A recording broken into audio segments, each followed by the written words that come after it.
impeachment case ni VP Sara ibabasura na.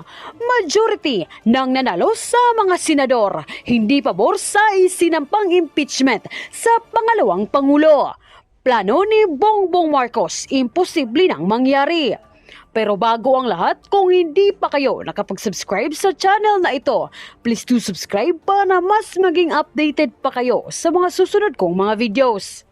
Plano ng kampo ni PBBM na pagpapabagsak kay Vice President Sara Duterte hindi matutuloy.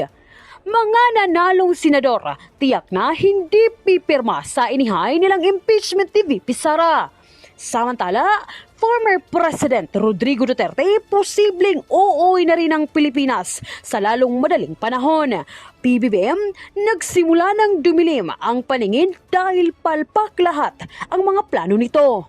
Una sa lahat itong impeachment. Itong impeachment ay mukhang hindi na matutuloy. Bakit to? O kaya naman kung matutuloy man, ito ho'y olat na ho sila. Wala na. Alam nyo, na Duterte magic kayo. Na Duterte magic kayo ngayong election. Although, may sariling magic po ang Comelec. Pero, ang pinakamatinding magic dyan yung na Duterte magic kayo. Bakit kanyo? Ito, papakita na natin. Palakpakan natin ang mga panalo. Kung titingnan natin yung mga nanalo, di ba, pinag-usapan na natin isang araw yan eh. Pinag-usapan na natin, ang kailangan lang, 8 ang 3/4, ika nga. Ang kailangan po ay makuha ang boto para po sa ma-impeach si VP Sara Duterte. So, ibig sabihin, 8 lang, hindi na siya ma-impeach. Yun ang pinag-uusapan ngayon. Siyempre, si Bongo, posible naman. Imposible yung bumoto for impeachment dyan. Si Bam Aquino, di natin sure kasi may narinig ako sa kanyang video na medyo nandun siya sa side ng not for impeachment. Okay? Pero gayon pa man, ang pinakamatindi ko kasi dito, siyempre tandaan ninyo, si Bam Aquino po ay binitbit ng INC. Although, ang mga Aquino, alam nyo naman, mainit din ang dugo niyan sa mga Duterte kasi sila ang mga Duterte ang nag-expose ng talagang kalokohan ng mga dilawan at mga pinklawan. Pero itong si Bam Aquino, sa tingin ko mukhang hindi siya papabor sa impeachment. Mukha. Kasi siyempre, ang alam natin dyan, yung usapan sa INC, di umano, may bali-balita tayo, may nagkwento sa atin. Alleged lang ho ito hindi ho ito sigurado. May nagkwento sa atin na lahat ng in-endorse ng INC is not favoring impeachment. Bakit ito naman kanyo ganyan? Una-una, kitang-kita nyo naman po na sila ay talagang against sa impeachment ni VP Sara Duterte. Dahil sa kanilang for peace reason, ay talagang against sila. Kaya nga sila nagkaroon pa ng malupit na rally. Di ba? So, ibig sabihin lamang po, malamang, lahat ng, i-assume na natin, lahat ng INC na choice ng INC ay not for impeachment. Si Bato, definitely hindi ho yan impeachment, di ba? So 3 na. Ito pa lang yun sa kalahati pa lang pinag-uusapan natin dito. Doon sa kalahating bago, 3 na kagad ang hindi papabor. Si Erwin, malamang impeachment yan. Si Kiko, sa tingin ko, impeachment din yan. Kasi ang alam ko, hindi ho ito in-endorse ng INC at siguro ito ang babalanse sa mga pinklawan, di ba? Merong for impeachment, merong for anti-impeachment. So parang ganon, malamang si Kiko. So 3 against 2. Si Rodante Marcoleta, definitely, hindi yan for impeachment. So 4 na kaagad. Ping Lacson at si Tito Soto, ay naku po, alam naman natin yan. Yan po ay alyansa. Pero gayon pa man, itong dalawang ito medyo, pag anong-ganon ho ito pagdating sa stand So, hindi natin sure kung itong dalawang to ay talagang totodong pro-admin.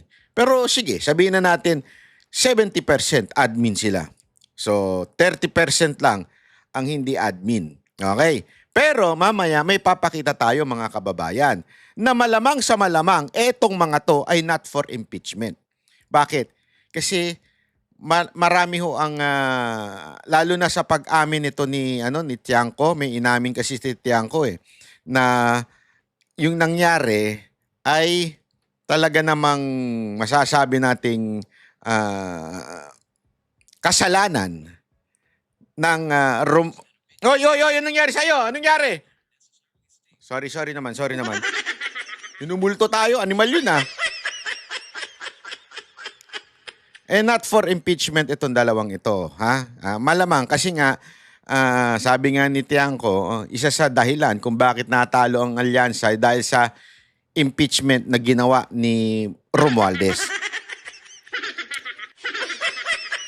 Pia Cayetano. Ayan po, alam naman natin kapatid yan ni Senator Alan Cayetano. So, more or less, hindi rin po yan sa impeachment. So, ilan na kagad yun? So, sabihin na natin na may 5 na.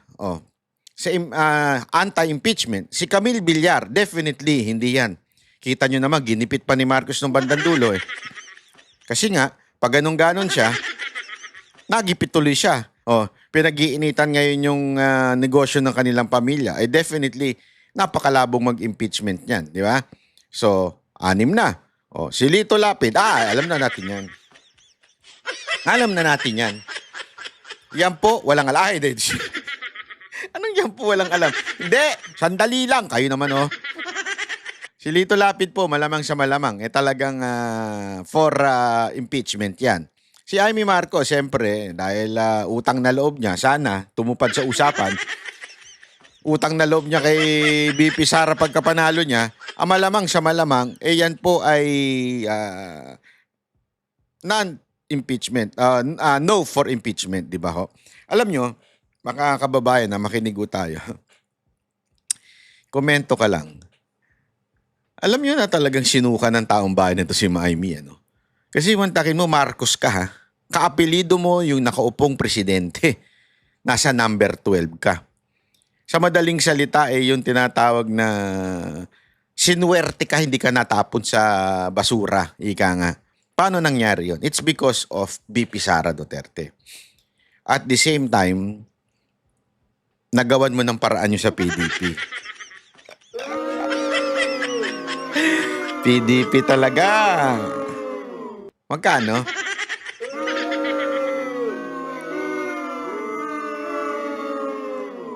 Again, pag sinabi natin PDP, hindi ho yung Duterte definitely the Duterte is against the decision. Yung endorsement ni Robin Padilla ay personal.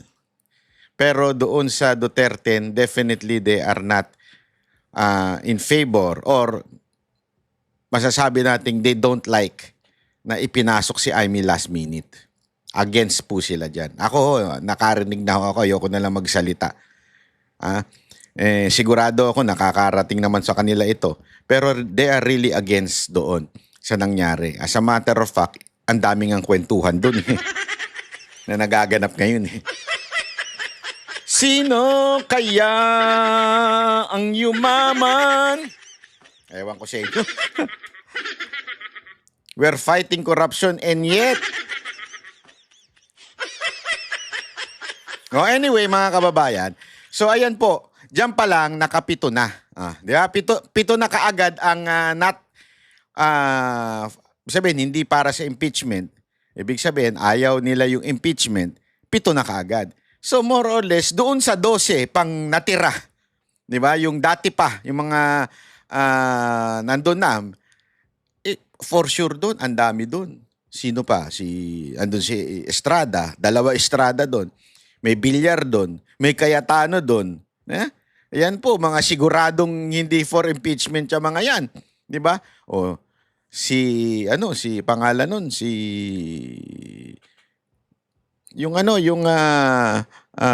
Villanueva yun, medyo gitna yun. Si Legarda, gitna din yun.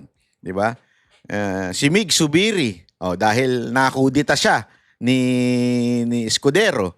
Ano ibig sabihin nun? Alam naman natin walang basbas ng presidente, imposibleng maging Senate President si di ba? Si Escudero. So ibig sabihin po niyan, binasbasan ni Presidente Marcos siyang si Escudero. So malamang sa malamang, galit po yan si Migs, di ba? So sigurado ako, not for impeachment yan. Maniwala kayo sa akin. So, in other words, Philippine Earth, wala na. Pinis na. Kahit ano pang sabihin ninyo, pinis na. Pero may mas matindi pa hong revelasyon dyan. Ito po, matindi hong revelasyon ito na grabe nga eh. Sa loob-loob ko, nakakagulat po itong matinding revelasyon na ito. Ano po yun? Ito, panoorin po natin. Dito mo malalaman talaga na the impeachment na ni VP Sara Duterte ay pinagplanuhan. Hindi lang o pinagplanuhan, sinadyang ilabas before the election. At the same time, dahilan ng pagkatalo ng mga senador ng alyansa. Di ba ho? Ito ho. Kasi ito wait lang. Pakita natin ulit Etong po dito, isa lang talaga ang masasabi mo, dalawa lang, ang masasabi mong talagang alyansa. Ibig sabihin talagang solid Marcos. Actually, baka isa nga lang, si Lito Lapid nga lang. Kasi hindi mo pwedeng i-credit yung si Erwin Tulfo. Si Erwin Tulfo, nanalo yan not because of Marcos. Erwin Tulfo, nanalo yan because of the family name Tulfo. Established na ang Tulfo eh. So, hindi yan dahil sa mga Marcos. Una yon. Isa pang alyansa, si Ping Lacson at si Tito Soto, both of them, established na po yan. Kumandidato na nga presidente at vice presidente. Hindi na po yan masasabi nating matatalo dahil po sa sila ho ay nasa una-una, in-endorse ng isa yung INC. Pangalawa, etong dalawang to, established na yung kanilang pangalan. Hindi ho ang dahilan ng pagkapanalo nila ay si Marcos. Napaka-imposible. So si Camille, alam naman po natin, last minute, itinapon sa barko yan Inilaglag yan Kung meron man talagang pinakasolido na sana ay masasabi nating, ito talaga ang protege ni Marcos o ito talaga yung bata niya. Alam mo kung sino? Wala. Si Abalos. Kasi si Abalos ang masasabi mong bagong pangalan na binild niya yung pangalan niya under the administration of Marcos. Nag-epal siya. Lahat ng kaipalan ginawa niya bilang SILG. Tapos pati yung anong tawag dito, pati yung mga accomplishment niya, KOJC, tapos yung mga drug syndicate kuno, yung mga raid na ginawa niya, pinagmalaki niya yan Ibig sabihin, yung kanyang pinaka quote-unquote pondo para maging senador ay yung accomplishment niya bilang bata ni Marcos. Di ba? Pero, olat. Madaling salita, talagang isinuka ng taong bayan ang Marcos. Yun ang katotohanan. Kasi yung mga iba, hindi naman nila alam. Halimbawa, ito tanong mo yung mga tao sa eleksyon, Lito Lapid, hindi naman nila alam, Marcos ba yan? O ano, basta kilala namin yan, gusto namin yan. Artista yan panalo yan sa amin. Sa puso namin, panalo na yan. Artista yan kilala ko yan. Hindi kasi, sorry mga kababayan ganun talaga mga Pilipino. Marami pa rin sa Pilipino na ngayon na last minute, di nga nila alam. Pupunta nga sila doon sa voting station, hindi nila alam kung sino iboboto nila di ba? Bibihira ka makakitang botante na meron silang listahan ng iboboto. Usually, bahala na kung sino yung una namin makita at maganda ang pangalan at nare-recall namin yung pangalan. Yun ang iboboto namin. Uy, alam naman natin si Lito Lapid talagang natulog na yun dyan. Natulog. Sorry naman. Sorry. I mean, nabulok. Mali. Tumagal na sa Senado. So, hindi yan dahil Marcos. Di ba? So, lahat ito, mga pangalan na nandyan, ay hindi yan Marcos. Hindi yan naidikit sa Marcos. Hindi katulad ni Bongo. Ay, alam natin, Bongo, Duterte yan. Bato de la Rosa, abay Duterte yan. Rodeante Marcoleta, abay Duterte rin yan. Alam na kagad ng taong bayan yan Ay, may Marcos, manggagamit. Sorry. Duterte. Duterte din yan Sorry naman. Doon pala makikita mo na mga kababayan, bakit ko sinasabi ito? Dito sa nanalo sa 12 na to, Walang solidong Marcos dyan. Yung mga yan, si Ping Lacson tsaka si Tito Soto, mga ano lang yan mga umaangkla lang yan Pero hindi yan talaga yung dumidikit sa Marcos. Hindi ganyan yan. Personalidad yan, hindi talaga. So, hindi nanalo ang Marcos sa itong huling eleksyon. Kaya nga, ipapakita ko sa inyo na mismo yung kanilang campaign manager naniniwala na naolat sila. Naniniwala na kasalanan kasi